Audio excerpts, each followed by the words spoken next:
Welcome back, everybody, to Two Pastors and a Mic. I'm Channock. And I'm Cory. And as always, we're grateful that you decided to join us today, wherever you're watching or listening from. We want you to know that we appreciate you.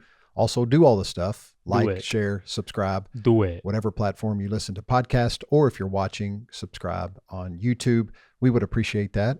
Also, share these episodes as you listen and maybe contemplate things. It's a great opportunity to send this to a friend, a coworker, family member, and then have conversation about it. One of the reasons why we do this is to give you resources, also to give you things to think through in your own life. We want these to be practical enough where you put some things in place for you to actually have just a better journey with yourself, with Jesus, with others.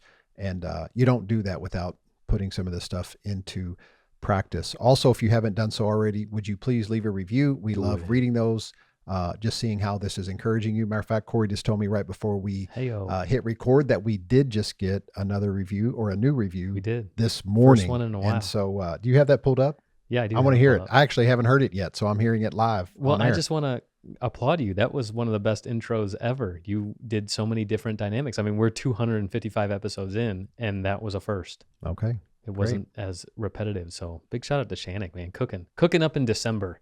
I don't know about that. It felt repetitive. It always feels repetitive. I know. We get people that are like, I skipped through the first 2 minutes. You should. You should. Oh, no. The first 30 seconds, skip. Well, we got a review from DLN4777. And this person said, these podcasts are amazing. You won't regret it.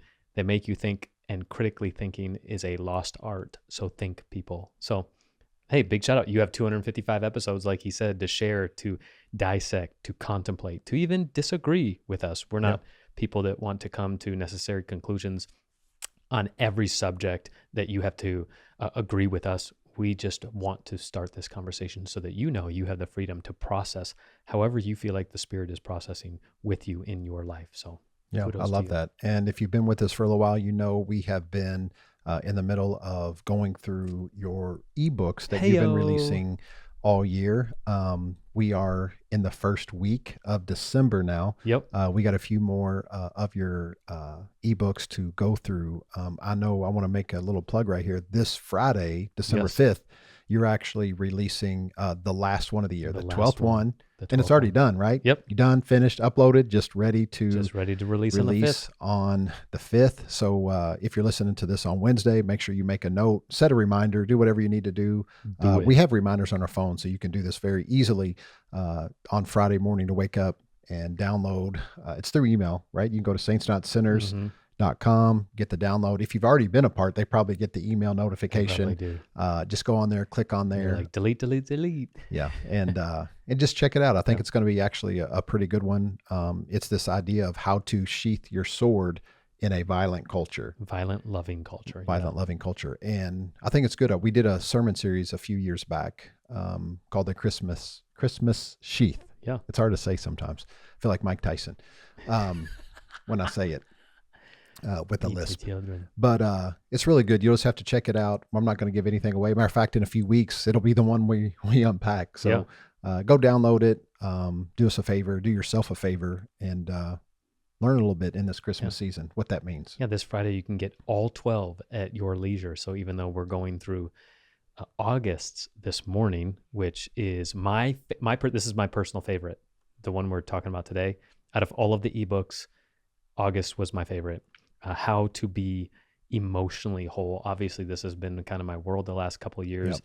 It's what I'm planning on launching. Some stuff you'll find out at the end of this episode if you're not already aware of some resources for you at the end.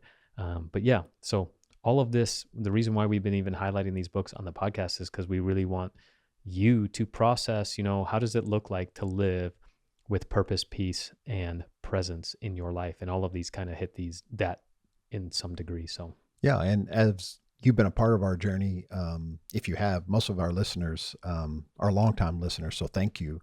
You will know that emotional health and our mental health is a big thing that we always come back to because we've seen just the fruit of that play out in our life as we worked on our EQ in that. And as we've done the work, we've seen how we now are affected as we face different things. And we want that for everyone. We want everyone to have a level of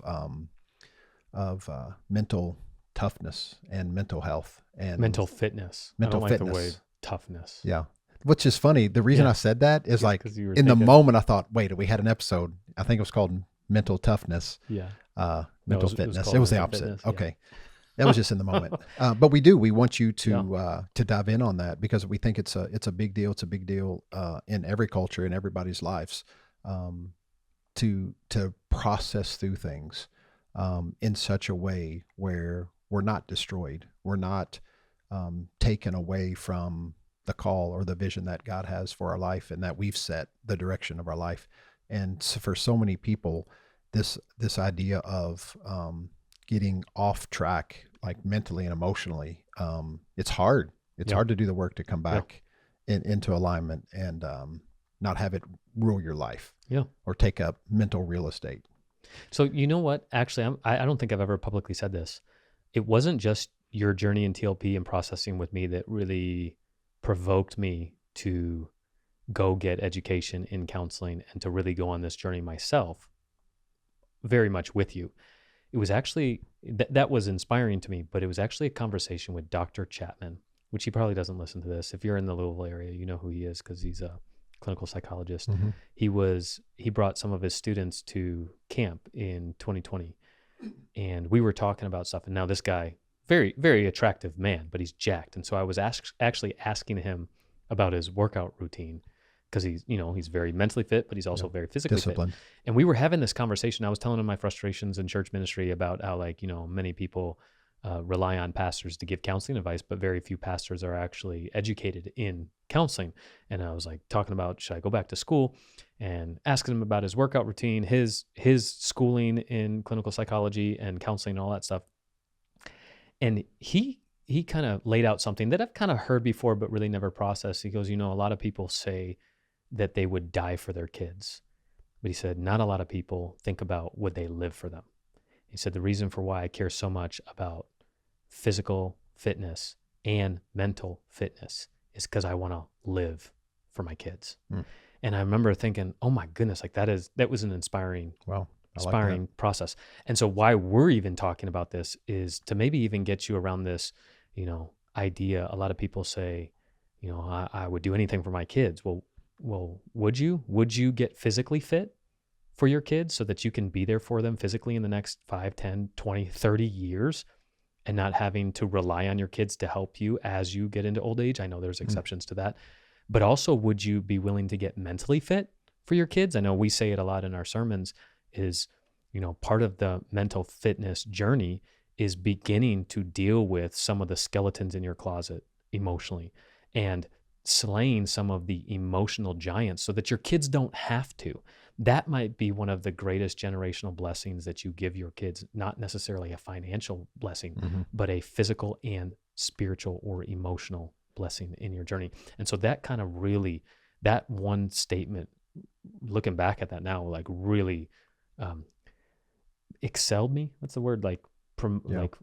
Propelled me to want to dive into this type of world, not just to be able to teach it, but to go through it. And I know over the last 5 years, we've processed a lot. And, we said it, I think we said it a couple of weeks ago, but like November 2025, this past November, it's December 1st when we're recording this. So I know this comes out December 3rd, but like, thank God November's over. November was one of the craziest, wildest, frustrating, heaviest seasons of my life. Like if we could narrow it down to a month of my life, I know for you, it's very similar. And a lot of this stuff isn't even, I wrote down 14 major things, now 15 for me.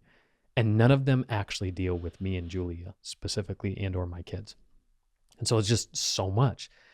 And I've been talking to Julia, like she encouraged me really, really a lot the last couple of nights because I was like feeling like such a hypocrite for not being able to handle everything and feeling depressed and discouraged and really frustrated, heavy through the season. And she really encouraged me and said, you know, 5 years ago, you wouldn't have been handling this situation like you are, and you're very present and you're allowing, you're still a human being and you have feelings. You're handling this really well. And just hearing her say that kind of lifted a lot off of me from what I have been carrying. Because in the book, I talk about, emotional wholeness isn't the absence of pain. It's the capacity to stay present with yourself in the middle of it. And we read that right before we shared. And I was like, oh my gosh, that's so encouraging to me, because that's what Julia admitted to me in processing it. And this is why we do the work, so that when you have months like we've had, it doesn't absolutely destroy you, even though it might feel like it. I know a few weeks ago, I actually had the opportunity to preach in a sermon series called Rejoice here at Hill City. And it was in line with exactly what you just said. I just talked about this season that I've been in, mentally wanting to just run away and not be present, and just, hopefully everything just works itself out. But that's just not the case. And having to set in conversations and set in meetings and try to navigate and lead through those things and try to be present. And you're right, like maybe a few years ago, especially 5-6 years ago, would have just wanted to check out, and probably would have checked out. White flag. Yeah. Like, I'm done, especially in different seasons of my life, man. If this happened, many of you know my journey just from my book and me talking about it on the podcast. So even in like 2020, 2021, coming back, and then like, is this even still what I want to do and be a part of and lead? Something like the month I had in November, if it happened in November 2021, like, right, the podcast would have been like 38 episodes. I'm out. See you freaking later. And you wouldn't have heard from us ever again. But that's so important to feel the pain, but be present through it. It's a huge deal. Yeah. And allow yourself to feel that is a big deal too. And so this book is, I've got this ZLD course, which it's now an eCourse. And if you're listening, hey, Merry Christmas, type in Christmas 25 and I'll give it to you for 25% off. I just made that up on the spot. So I'm going to go in and make sure that's you do that. available. But go to saintsnotsinners.com. You can take the 6-week eCourse. If you're part of Hill City, email me before you do that. I'll give you a different promo code, which is much more, because this is really something that we wanted to provide for the people of our church. And I do it live once a year now with people.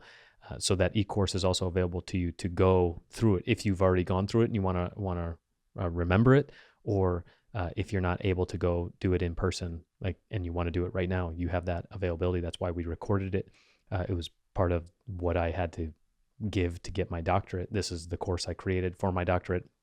And so in that eCourse, we talk about sitting in the well, which is verbiage we also learned from TLP, but also even with your mom, doing some counseling with your mom, is sitting in the well. So the whole ebook is really a focus on sitting in the well. Sitting in the well is week 3 of my ZLD course, but this whole ebook is about how and what sitting in the well actually looks like. So it's a 27-minute read. It's a little bit longer than usual, but I think it's my favorite work to date.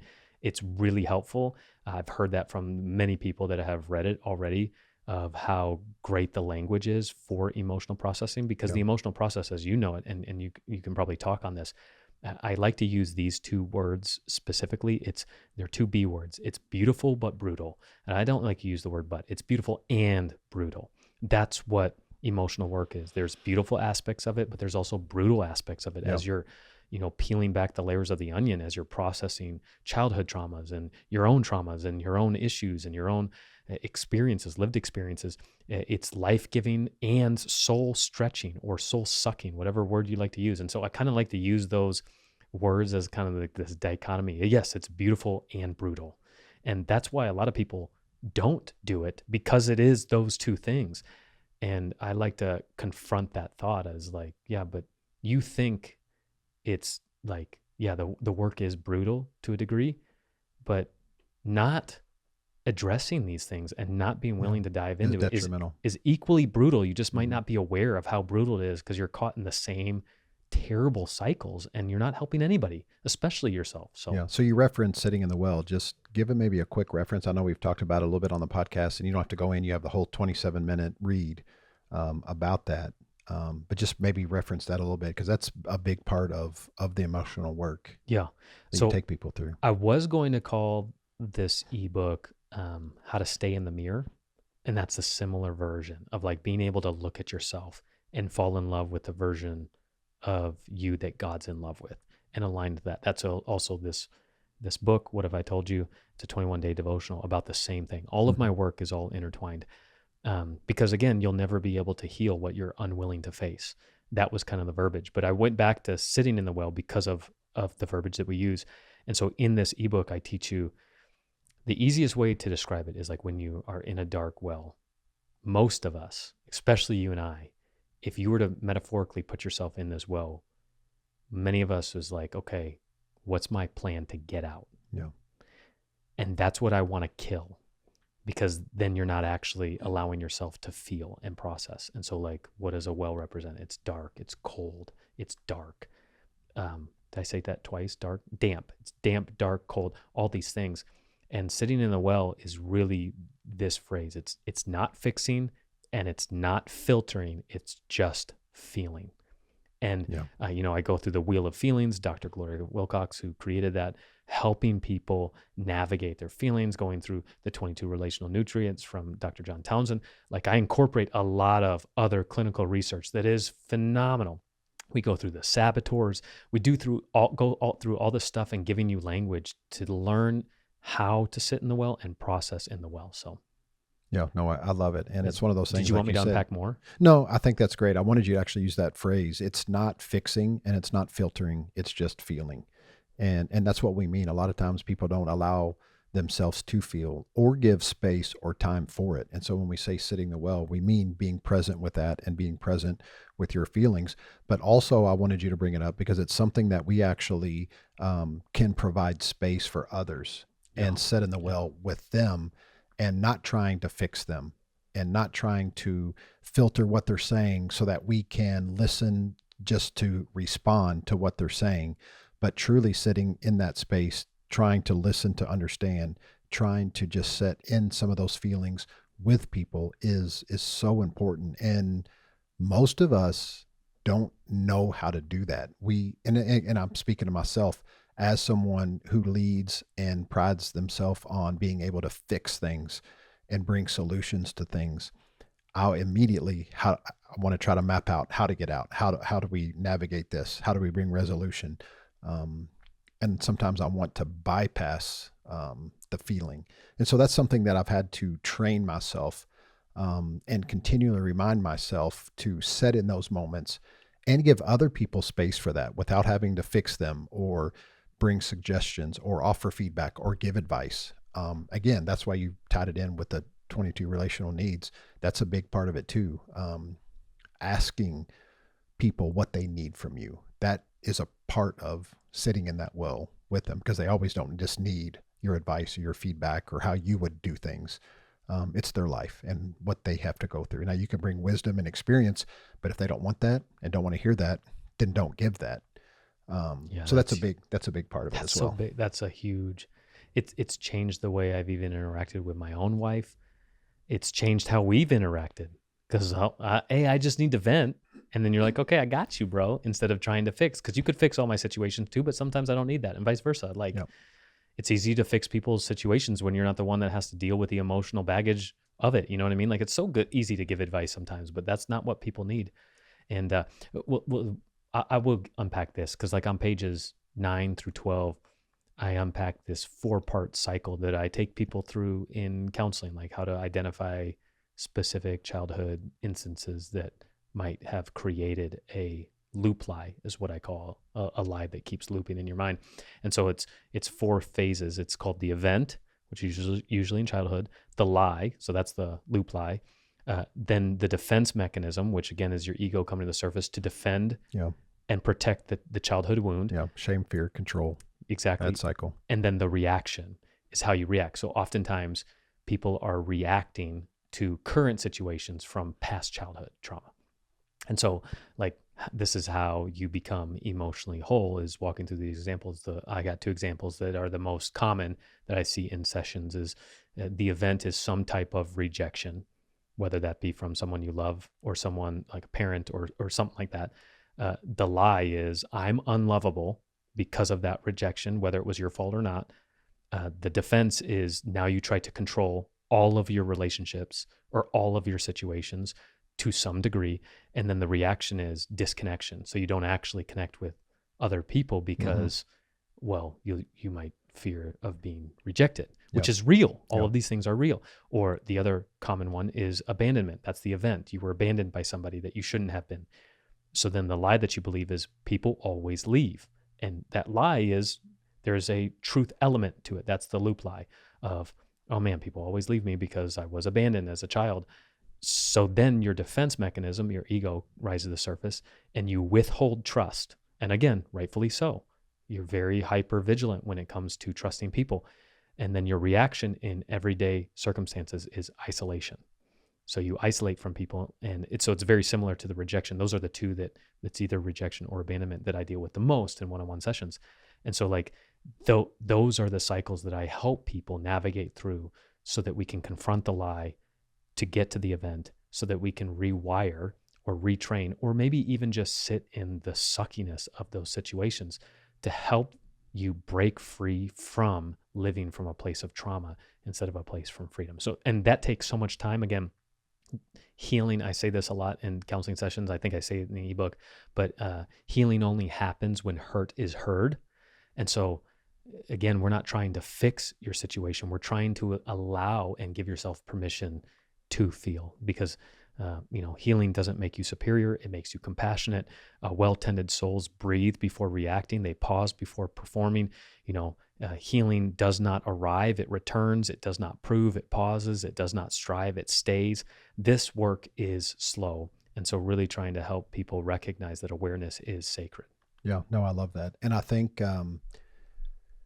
again, download the ebook. This is from back in August. Yep. How to be emotionally whole. How to be emotionally whole. I think just walk through that process. And as you do, I actually have some just reflection questions. For those of you that have listened, maybe you've already read through that ebook or you're going to. Here's some things that you should be stirred to really reflect on and to think on as we do emotional work. What part of emotional work feels the hardest for you right now? Look inward, stay present, or embracing limits. Which one of those? Looking inward, staying present, embracing limits. What work is the most difficult for you? Or you can ask, which lie have I believed about myself that may have started with an old wound? Again, that's what Cory was just referring to, that event. What was that event?